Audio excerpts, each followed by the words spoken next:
Hi everybody, Lou with us here. Hopefully going to show you some little techniques and some ideas of how to get your mojo flowing, because we all get that point where, you know, what do we do? And you sit there and you walk away and sit there. So this is a really quick technique how you do a background, and then we're going to turn it into like a little pocket. I've got a little template here for you, and then a little book that you can put inside. So it starts with one piece of card, some paints. I've got the herb golden, the beautiful paints, the heavy body paints, but the sort of pastel colours, but without being a bit particularly pastel. And then I've got papers that I would never normally use, like this. I would always alter them, but I think they go quite well with these colours. So that's basically what I've got, some stencils, some stamps, and I'm just going to create a piece of paper and then create this. Well, that's the plan. There we go. So I've picked up the orange, and I'm just, even though you think orange, it's got, with it having a white base, it's very delicate. You won't see it all. Very strong sort of colour, but you'll see hints of it. So, as always, 3 areas. It's really important that you do 3 areas, because that's how our brain works. It's all to do with the golden rule, and Leonardo da Vinci discovered it. Well, I don't know, did he discover it or invent it? I don't know, but it works. So as you can see, as it starts to dry, it pales off and it blends in, so it loses that brashness. So that was the orange. Now, what you can do is just take the piece of paper that you've got and just rub your paint on. I know you think, well, what are you doing that for? 1, I'm cleaning that, and 2, I'm matching the colours to go with this. Same stencil, but now I'm going to go overlap slightly, but near it. So I'm going to go with, I could go with any of the colours. I'll go with the dark green. This one is, I'll give you the names. It's Phthalo Green Pale, and the other one was light orange, even though you don't think it's orange. Now, some say Titan, some say Titan, so it's up to you. Tomato. So you can see just slightly over it. I'm just going to patch it over like that, and then the amount of pressure you put on really helps to sort of get that transition and gradient in, if you see what I mean. If I start to do that, it's quite, but again, 3 areas, near and touching and overlapping, and blended out. So there again, 3 gentle colours, and then I'm going to go the same again, and you'll see how bright they all look. But you can blend them over very gently, put them together. So this is it. And you can see they start to disappear. That's not a rule. If you think, oh my goodness me, I can't, I've got to do another one, I've not done 3. It's not set in stone, it's just to help you. I'm going to go in with the opposite green now. So this is the light phthalo green. And the reason we say phthalo, just to explain it, it's like having a surname. So Titan or Titian is like a surname. Phthalo is a surname, and that's the mineral or anything that it comes from. So it's almost like my name's Withers, so everything in Withers belongs to that area. Because a lot of people sort of get confused with paints, to think that you've got to be an artist to use these. No, you haven't. They like to think they are, but that they have control over this. But nowadays, everybody uses artist quality, not just artists who paint. Used to annoy me that when I was working. I used to think, you put that in a piece of artwork in a frame, and it suddenly, you can get money for it. Whereas because we make cards and things, it's not always looked on as important. But nowadays, that's sort of getting rid of that idea. So I'm building up these colours. I'm going in with the yellow.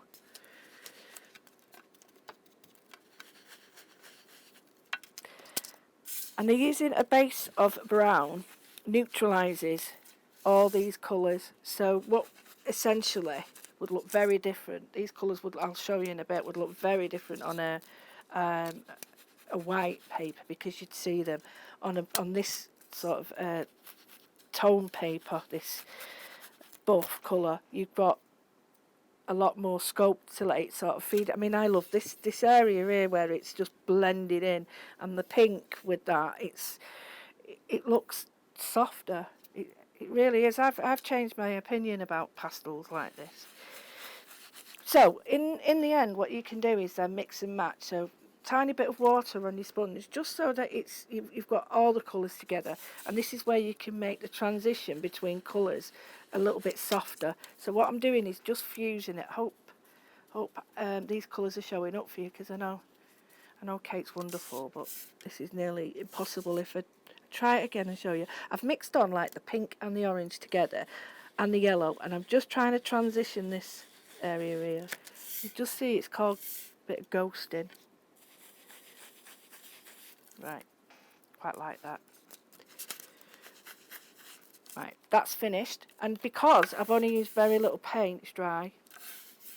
So what you do now is you can get your stamps. I've got the ones that I'm using later on the 1 day special. I do like to sort of favour the stamps that I'm using.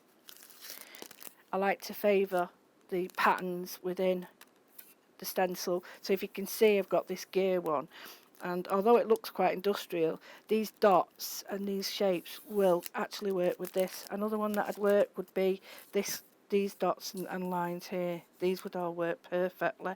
So you could use anything you want. You could go over it with different stencils, just to show you. Like this one would be a good one, where you've just got like a very sort of small dotted line. And I'll choose a colour, shaded lilac, because it sort of flows in with what we've already got, and I'll just show you what it looks like. And it doesn't, I don't care that it's got that on it, as you know. I'm not the tidiest of crafters. I'm just going to put a little bit of this on, just to show you that it'll bring a little bit of depth to it. Well, it is when I push it in. Right, can you just... And the thing is, you've got paint on here, and it allows you, while it's still wet, to actually brush that paint off. So if you make a bit of a peat tongue, it doesn't matter. So you can see how it's blending a bit more here.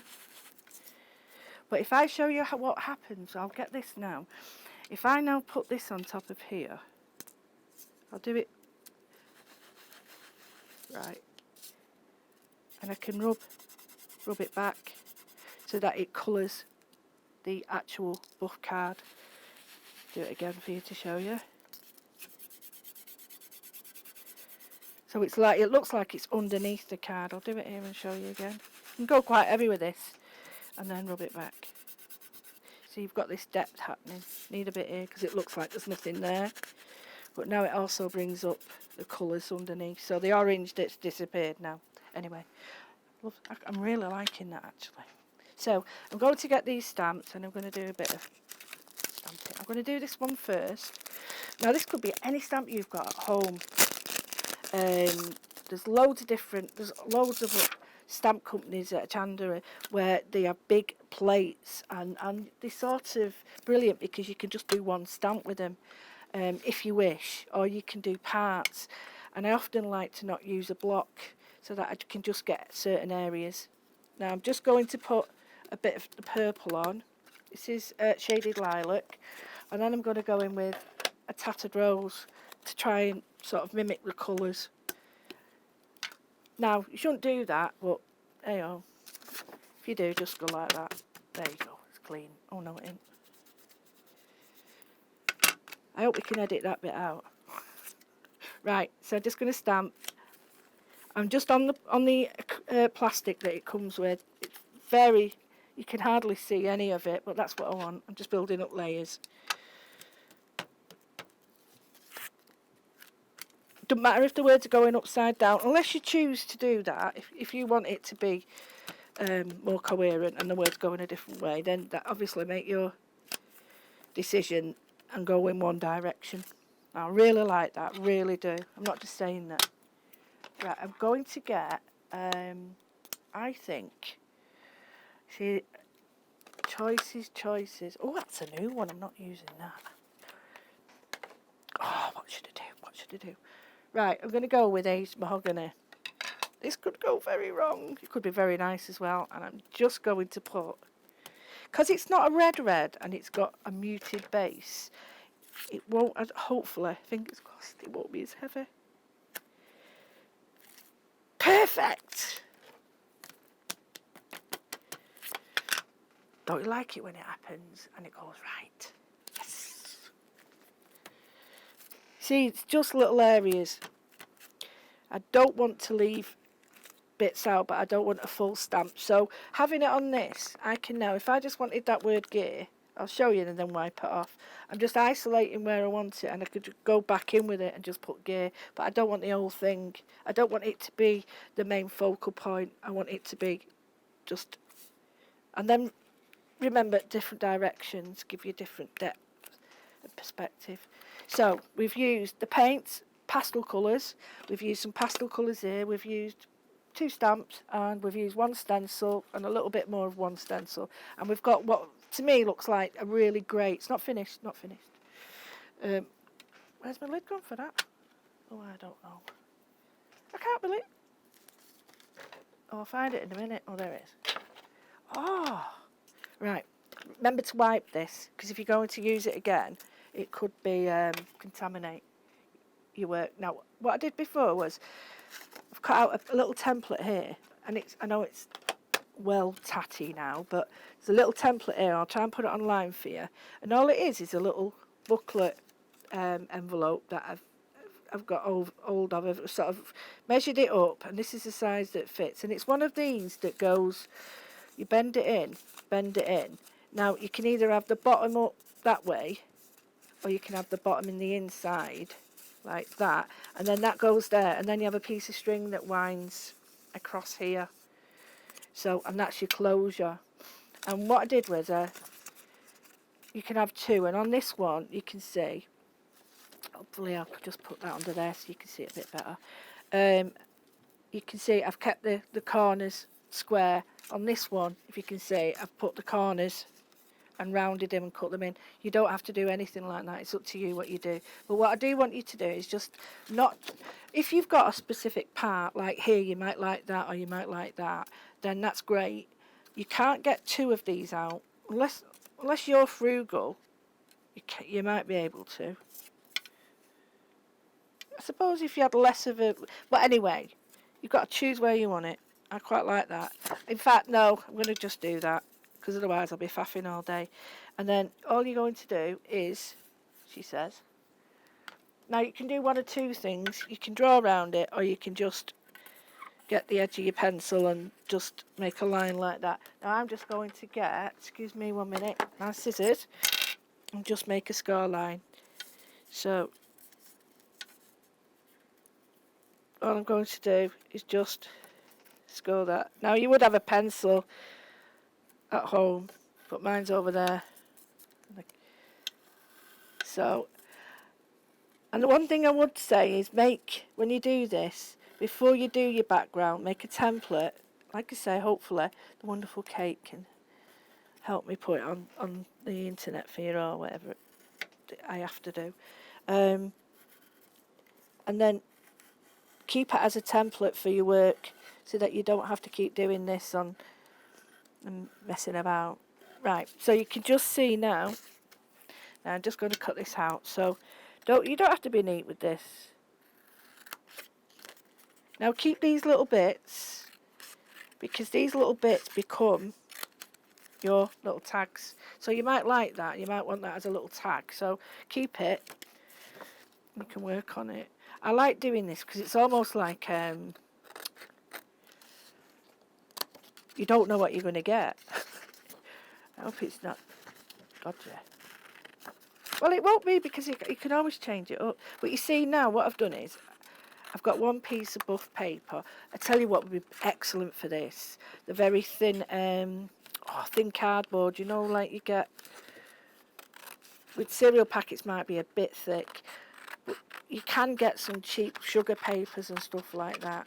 Or just do this on a piece of 12x12, a good quality paper, one that you're not going to use. Right, so there's a spare. Now here we've got our envelope. So just a quick tip is get a straight edge. Anything that you've got, I'll use this paper. And what we need to do is put a score line in. So I'm just going to show you how to do that. It doesn't have to be perfect. There's no There's no police here, art police. So I've just made a score there. And all I'm doing is joining that edge and that edge with my straight edge. Use a ruler or at the edge of your block or anything like that. Just go like that. Don't press too hard, because all you want to do is break the fibres down so it actually folds quite crisply. Now I don't know, that looks well dodgy to me, so let me have a look. I might have to cut it down a little bit more. So I'm just going to do it across.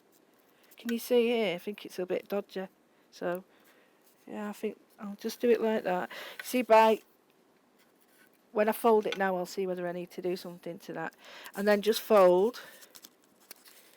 If you do it tentatively first, and then you can always go back over. So you can fold it the way you've scored that way, just gently. And if it works, then fold it that way and you know it's okay. So yeah, that's fine now. And then always use something to get that nice crisp line. Now, these scissors come with a great little, that there. That's great for it. I did get a really smart tool from the girls. Kay and Maggie, absolutely brilliant bone folded tool. So it is a bit dodgy, that bit, so chop that off. That's what I mean, there's no rhyme and reason to this, it's just to get your inspiration going and feel a bit, you know, a bit of sort of inspired to do something. So I've got my envelope there. So, and then what I would do is, when I was making this before, I opened it up and then I managed to close it all together. You'll see it better on this one. And now you can do it if you've got a circle punch, perfect, absolutely brilliant, circle punch. And you just sort of note where you want these. So what you would do then is just, they go on the front, so you'd open it up like that, and then you'd sort of think where you want them and put your line there, and you put a line here and a line there. So I'll just show you again. It wasn't quite very clear. So I would then look at this and I would put, I'll show you with a bit of paint, a blob there and a blob there, and that would mean that's where X marks a spot. When I opened it up, you can set an eyelet in. Now lovely Leonie loaned me these, but something like this where you can set your eyelet in to make it quite professional. So you do that later, but we're just going to finish the envelope up first. So we've got all these little bits, and this will make a brilliant little journal cover. I'll show you how I did this. It's so simple. Or you could use it as the back of a tag that goes inside there. But I do want to bring some definition to this now. So I'm going to use some stamping, and I want to use some, I quite like these as well. I think these are quite clever. And these as well. Quite like the patterning. So you make the choice. I like this one. No, this one. Choices. Do this one. And I've got this the fired brick or aged mahogany. I might, no, walnut stain. I think I'll do walnut stain. And again, you don't have to, if you don't want to use a block, you don't have to. I'm just going to stamp on and off. I don't want full images on it. I want it to just be partial. That's it. And then these round ones, repair workshop. What I would do with these, just to be careful with them, is these may need to be the right way around. So, you know, if you do have words, think about using the words the right way. But I don't care, me. I'll go all over with it. Right. And then maybe one more to bring the reds into it. So I've got, this is fired brick, so I'll go to another, maybe this one. As you can see, there's no rhyme or reason to this at all. The plan is just to get you sort of motivated. Yes. I like that. I'm liking that. It's just... Now what you can do, as I said before, if you've got something that you really don't like, don't tell anyone. Use your top. I can rub it in. and you can still see the background, look, because it sort of sinks into the, oh, stamped the wrong end. It sinks into the buff craft card. Ah, perfect. Now, quite like this edge it's got here, so I'm going to get my foam.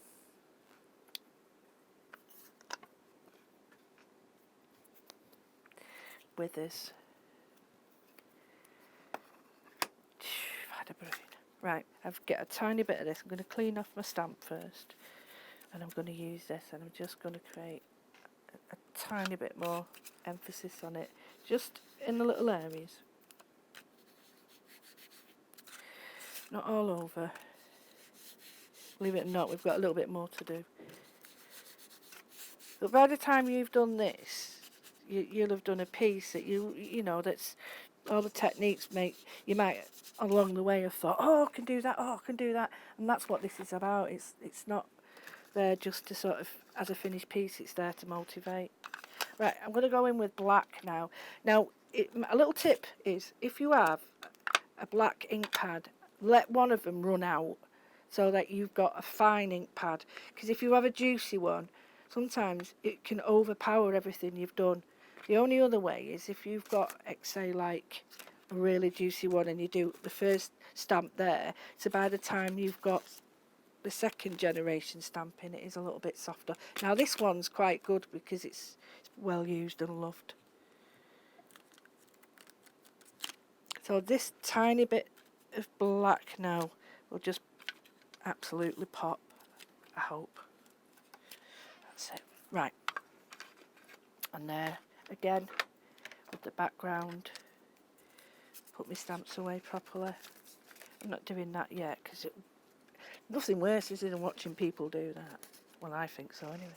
So I've got this tire print here, which I think now I've got this scheme going, it seems to work with this. And all I'm going to do, tiny bit, only bit of the black, so I've got a tiny bit of the red and black together, and just very gently put some ghost stenciling on it, just a little bit.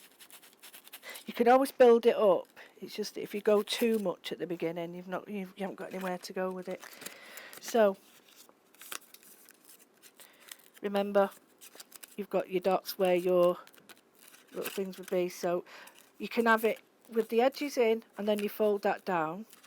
But I quite like it with that down, and then that over, and then that. And then I'm just going to turn it over. And while it's in this state, I'm just going to give it a bit of an edge. Not all over, just.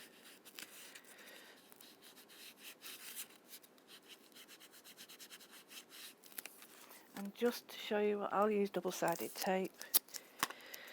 You can use whatever you choose. I mean, wet glue will make, if you go to stick something, quite card like this, you're going to need something strong, and I always suggest wet glue is going to be the one that's best for you. So I'm going to adhere that side, and then that bit there will be the last overlap.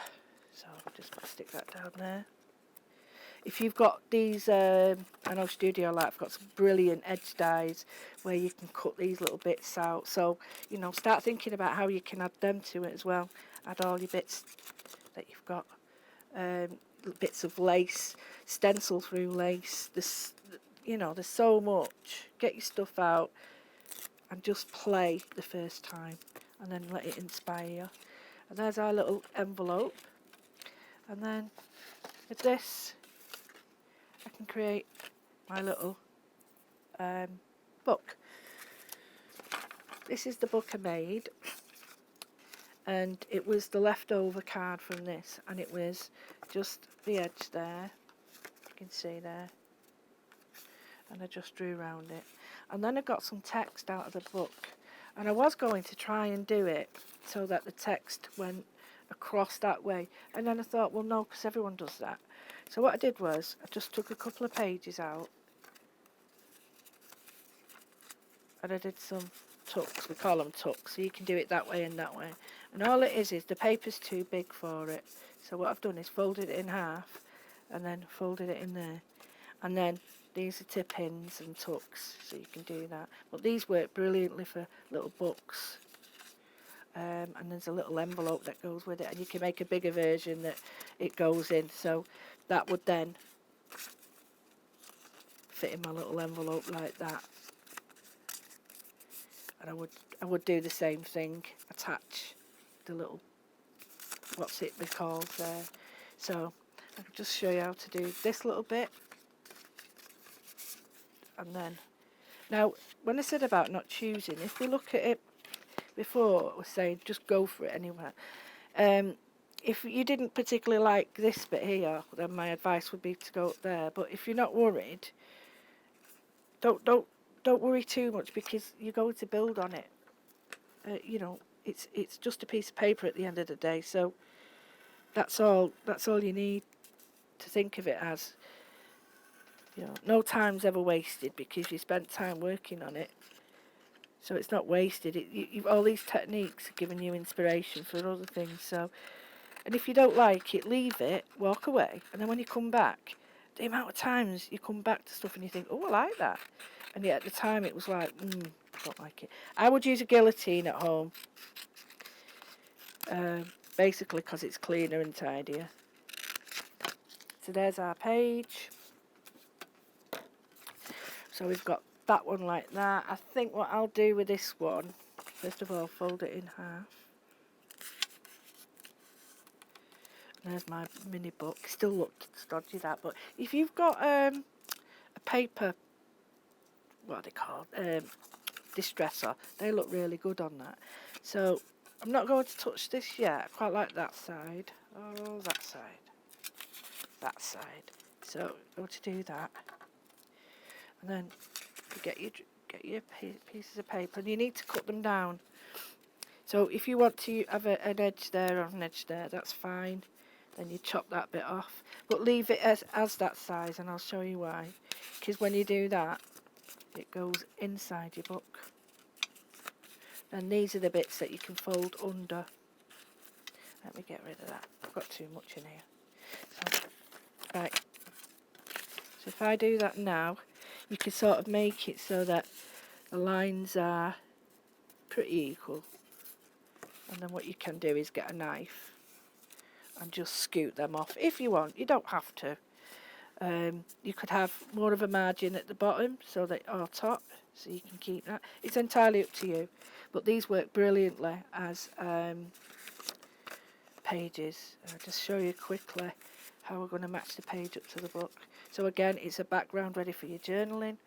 You get your stencil, and we use the paints that we've got left. And this is an old book. It's just an old textbook. Not textbook, yeah, reading book. It's got blue edges, which is brilliant. I found it in a charity shop, and I just loved it straight away. And the paper, some papers don't work that well. This really loves this for some reason. It just loves adding paint to it, and it really takes some stick. Thinking it's only reading paper. Right, so I'm adding now, the colour off here is going on here, which I don't mind. I really don't mind. Now, it's mixing as we speak, rather than it being clearer colours. So if you want that, go back to a cleaner piece and then go in with it. And what this does is, it just obliterates some of your text. You don't want to get rid of all of it, because what's the point of using paper, text paper then? You just want to sort of a little bit. And again on this bit here. Quite like that. So there's one. Do the other side if you want. Okay, fold it in. I won't do them all because it'll be, but you know, I'm pretty certain you can do it. And then have each one as a theme or a colour. Like that one I've used the pink and the green on that one. I'll use the lilac and the, might use a bit more orange on it. See how these colours fade so easily? Not fade, that's the wrong word. Blend, that's a better word. They're not overpowering, you're not losing that text, you're not losing... It's quite strong there, I quite like that bit. But it might be too much, so I'm going to put my stencil back on and just blend it back out a little bit. There we go. Tiny bit down here. So we've got a bit more up here. Can you see when you look at this now and you think, right, it's really sort of heavy here and here. I'm going to need a little bit here. And that's when you can sort of just come in a little bit. Now, if you've just blobbed loads of paint on, you've got nowhere to go. It's very hard. Well, you can't take it away. So, quite like that. Everyone has their own way of dealing with these anyway. So, but when we've got this page, I've got this page going in. So you can see now I've got different sort of textures and things, but it's all quite muted. It's not in your face and really heavy. And this would be my junk. This would be my junk. One of my starts of my junk journal, and it would be maybe I would write in here. I would do maybe a word. You could use your stamps. You could use a pattern. I've got a stencil here that's got some words on, and because it's a 12 by 12, it actually some of the words are quite big, like the time. I never saw the time at first, but here we've got parts. So what I would do is just put the whole thing on, get rid of that, put that just there. You won't actually see much of it, but it's just another layer, and that's what it's about. Layers is really important. You might see the word part, you might not.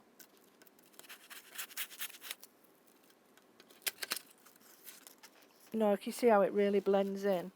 I'll put some more here. If you do that and you think, right, well, I want something a little bit darker, go back to your distressings, because this is what they're for, distressing. And then just go lightly though. And these are all muted tones. You know, if I used the lipstick, that would have a totally different impact, and it'd be quite heavy. So think about the tones that you've got. That's better. But you see, I can add more. Don't be frightened to take your time. That's better. Yeah, I'm like that. If I'd have done this first off really heavy, then I would have lost confidence in it, and I probably would have thrown it away, because we all do that. And if you want to do the whole page, you can. And again, where the previous paint, the layer is, it acts like a gesso, so you can see the layers building up.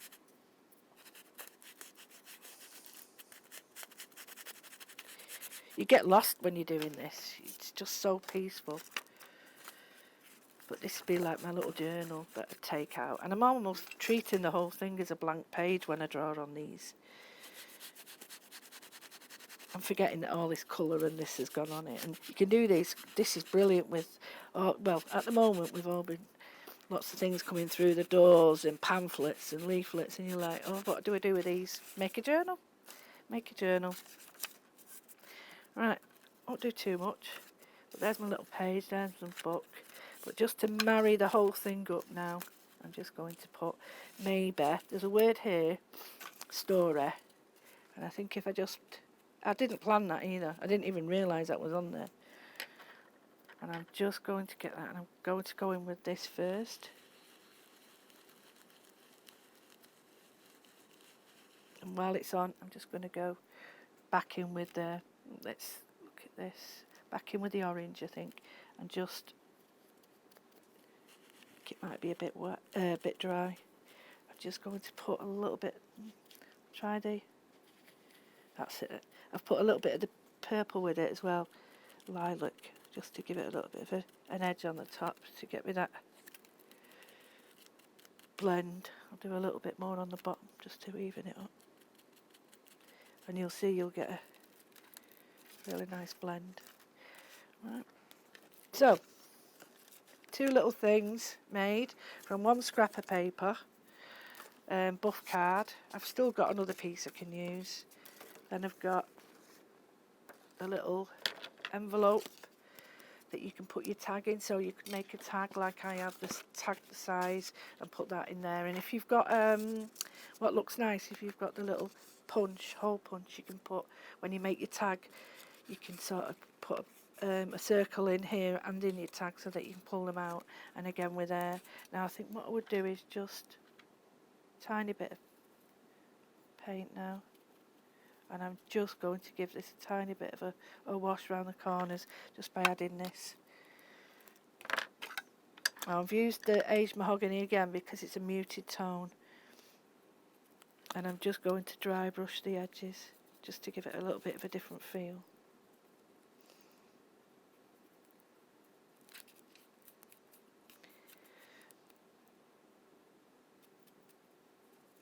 Don't use too much water because water it stops it from dry brushing actually. The less water the better, and you need a good, actually if you get a Hochanda brush, it's not real but they're quite stiff and it's great for doing this. So I'm happy with that. I think I've finished there. I've made a right mess there, but who cares. But what you don't waste that because oh, still got a bit here. Because what I would do now is I'd spray that and I would get a piece of paper. I'd get my big stencil, and where I've cleaned off all that, I would go back in with my... See, on here I'm not worried, I'm just cleaning, so it wouldn't worry me at all if the colours mix or... Because I didn't want to use this anyway, so I'm just using up my paint. And we've all got papers, oh goodness me, papers that we've bought hundreds of years ago. And we've got stacks of them in the cupboard. Get them used, put paint on them, you won't know what they look like then. And then it completely reuses what you've already got. And plus, you're not worried about messing it up because you weren't going to use it anyway. You was going to get rid of it. So, again, that's me cleaned up, well, sort of. I'm going to call it doing a Leone. But then I quite like this paper now because it's got a lot of texture going on in it. Right, well, stencils, bit of paint, one piece of paper, a little booklet, and there we go, done. I hope you like them, and you can change them up and do whatever you want with them. Got some little ideas now from me, so it's over to you, and I'd love to see what you do with them, but just a real easy way of getting yourself going, because I know it's all Christmas cards making and stuff like that, or batch cards making, and sometimes you need 5 minutes for yourself. And these are great little doodle books, you know, when you get your Inktober and all that, or November when you're 5 minutes a day drawing. These are great little books that you can take with you. So I hope you enjoyed that. I'm going to get myself cleaned up now, and hopefully be back here with some more tips and techniques for you. Thank you.